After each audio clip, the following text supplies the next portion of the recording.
আজকে আমি আপনাদের সঙ্গে একদম ঘরোয়া কিছু মশলা দিয়ে দুর্দান্ত স্বাদের ডিমের রেসিপি শেয়ার করব।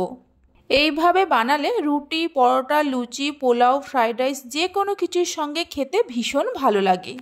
আশা করছি আপনাদেরও ভালো লাগবে। নমস্কার বন্ধুরা, রূপাস কিচেনে সবাইকে স্বাগতম। তাহলে চলুন দেখে নেওয়া যাক। শুরু থেকে শেষ পর্যন্ত দেখার জন্য আপনাদের কাছে অনুরোধ রইল। প্রথমে ডিম সেদ্ধ করে নেব। এখানে আমি 6টা ডিম নিয়েছি। আপনারা নিজেদের প্রয়োজন মতো ডিমের পরিমাণটা কম বেশি করে নিতে পারেন। ডিম সেদ্ধ করার সময় অল্প করে নুন দিয়ে দেব। ডিমগুলো সেদ্ধ হতে হতে ততক্ষণে একটা মশলা তৈরি করে নেব। শিলের মধ্যে 6-7 কোয়া রসুন দিয়ে দেব। হাফ ইঞ্চি আদাকে কুচিয়ে নিয়ে দিয়ে দেব। 2টো এলাচ, 2টো লবঙ্গ আর 1 টুকরো দারচিনি দিয়ে দেব। অল্প করে গোটা জিরে আর ধনে দিয়ে দেব। সামান্য জল দিয়ে মশলাগুলোকে ভালো করে বেটে নেব। মশলাগুলোকে বেটে নেওয়া হয়ে গেছে। একটা বাটির মধ্যে তুলে রেখে দেব। শিলের মধ্যে অল্প করে জল দিয়ে সেই শিল ধোয়া জলটাও রেখে দেব। বেটে নেওয়া এই মশলাটা এক সাইডে রেখে দেব। যে ডিমগুলো সেদ্ধ হতে বসিয়ে দিয়েছিলাম, সেদ্ধ হয়ে যাওয়ার পর খোসা ছাড়িয়ে নিয়েছি। ডিমের মধ্যে অল্প করে নুন, অল্প করে হলুদের গুঁড়ো আর সামান্য ঝাল লঙ্কার গুঁড়ো দিয়ে ভালো করে মাখিয়ে নেব। নুন, হলুদ আর লঙ্কার গুঁড়ো ভালো করে মাখিয়ে নেওয়ার পর গ্যাসের ওপর কড়া বসিয়ে কড়ার মধ্যে দিয়ে দেব 4 চামচের মতো সাদা তেল। তবে তেলের পরিমাণটা আপনারা চাইলে অবশ্যই কম বেশি করে নিতে পারেন। তেল গরম হলে সেদ্ধ করে রাখা ডিমগুলো তেলের মধ্যে দিয়ে মিডিয়াম ফ্লেমে হালকা করে ভেজে নেব।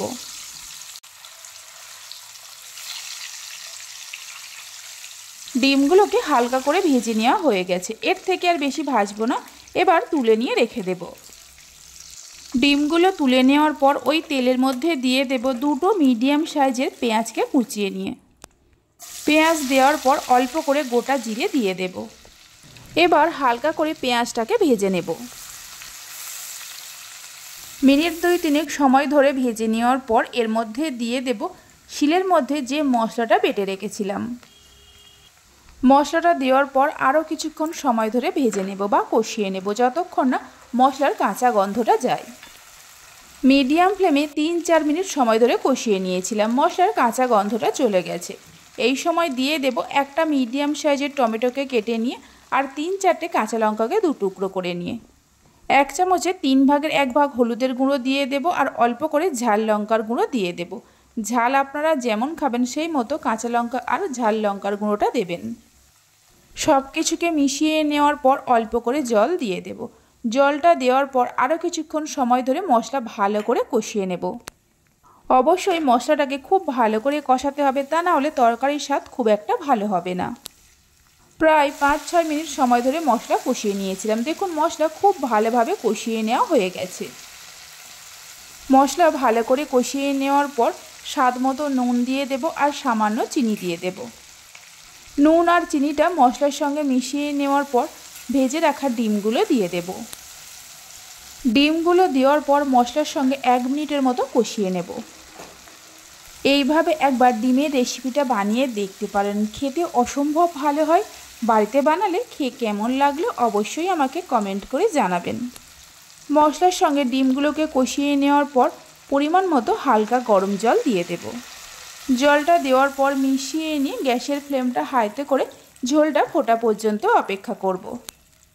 যখনই ঝোলটা ফুটতে শুরু করবে গ্যাসের ফ্লেমটা মিডিয়ামে করে ঢাকা দিয়ে কিছুক্ষণ রান্না করে নেব। 6-7 মিনিটের মতো রান্না করে নিয়েছিলাম। ঢাকা খুলে একটু নাড়াচাড়া করে নেব। আর দেখুন ডিমের তরকারিটা কত সুন্দর হয়েছে। একটু নাড়াচাড়া করে নেওয়ার পর গ্যাসের ফ্লেমটা বন্ধ করে দেব।